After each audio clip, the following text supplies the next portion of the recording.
দল ত্যাগের পর প্রতীকুর রহমানকে বহিষ্কার করে সিপিএম এর বিবৃতিতে বানান ভুল নিয়ে সরব হয় তৃণমূল কংগ্রেস। প্রতীকুর রহমানকে বহিষ্কারের বিবৃতির ছবি পোস্ট করে কটাক্ষ করেছে তৃণমূল। আন্তর্জাতিক মাতৃভাষা দিবসে শিক্ষিতদের পার্টি সিপিএম এর উপহার, পোস্ট তৃণমূল মুখপাত্র অরূপ চক্রবর্তীর। প্রতীকুর রহমানকে বহিষ্কার করেছে, বহিষ্কার তৎক্ষণাৎ, দুটো বানানি ভুল। শিক্ষিতদের পার্টিতে, এত শিক্ষায় শিক্ষিত পার্টি, তার একটা বহিষ্কারের চিঠি বানালে অবগতি ভুল, তারা আবার বড় বড় ডায়লগ করে।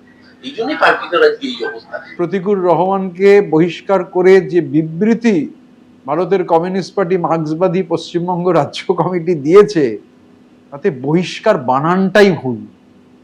আন্তর্জাতিক মাতৃভাষা দিবসের দিন বহিষ্কার বানান, সেই বহিষ্কার বানানটাও মেধা চর্চার কেন্দ্র আলিমুদ্দিন স্ট্রিট, মোহাম্মদ সেলিমের নেতৃত্বে নাকি হাজার হাজার তেজি ঘোড়া, মেধা সম্পন্ন সব ঘোড়াদের নিয়ে যে আলিমুদ্দিন স্ট্রিট ফাংশন করছে, তারা ঠিক করে বহিষ্কার বানানটাও লিখতে পারছে না। ওরা ওষুধের নামে লোকের শরীরে ভুল ওষুধ দিচ্ছে, ওরা লোকের শরীরে ভুল ইঞ্জেকশন দিচ্ছে, ওরা চোরকে ছেড়ে রেখে ভুল লোককে গ্রেফতার করে বছরের পর বছর জেল খাটাচ্ছে।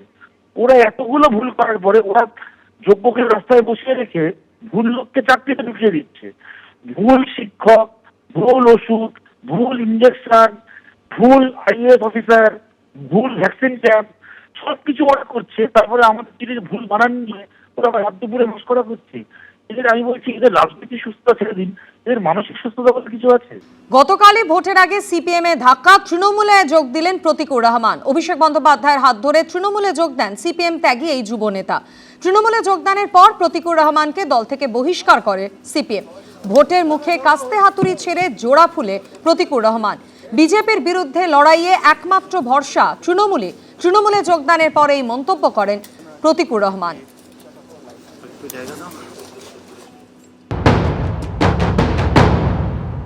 আন্তর্জাতিক মাতৃভাষা দিবস আজকের।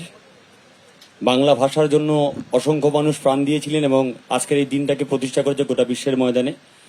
আজকের ঠিক সেই সময় দাঁড়িয়ে পশ্চিমবঙ্গের মাটিতে বাংলার অস্মিতা, বাংলার গৌরব, যেটা নিয়ে বাংলার মুখ্যমন্ত্রী লড়াই করছেন, সঙ্গে আমাদের নেতৃত্ব অভিষেক ব্যানার্জি লড়াই করছেন। এবং আমার মনে হয়েছে যে এই সময়কালে দাঁড়িয়ে বিজেপির বিরুদ্ধে লড়াই করবার জন্য, বিজেপিকে আটকানোর জন্য যেভাবে গোটা ভারতবর্ষে মানুষের কণ্ঠরোধ হচ্ছে, তার বিরুদ্ধে দাঁড়িয়ে বিজেপির বিরুদ্ধে লড়বার জন্য সবচেয়ে বড় শক্তি হচ্ছে তৃণমূল কংগ্রেস।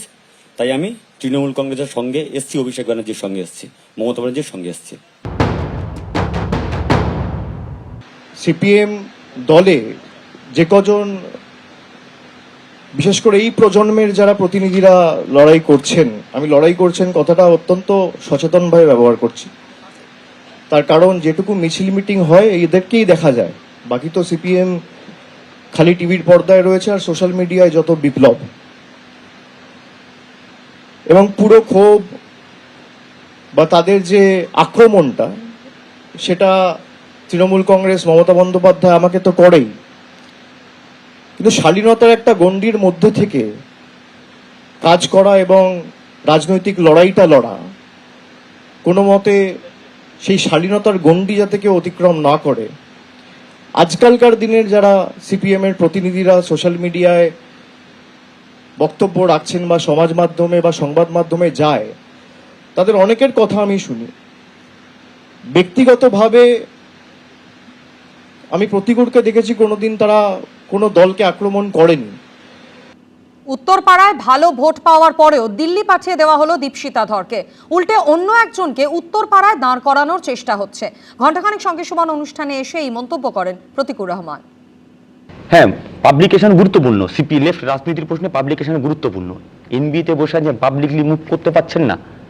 আচ্ছা, ছেড়ে দিন আমার কথা। ইয়ং জেনারেশন যারা ছিল, দীপশিতা ধর উত্তরপাড়াতে ভালো ভোট পেয়েছিলেন, হঠাৎ দিল্লি পাঠিয়ে দেওয়া হলো, এখন অন্যজনকে ভোটে দাঁড় করানোর চেষ্টা করা হচ্ছে। আর প্রতীকুর রহমানের এই যে বক্তব্য, এই মন্তব্যের পাল্টা কি উত্তর দিয়েছেন দীপশিতা ধর, শোনাবো।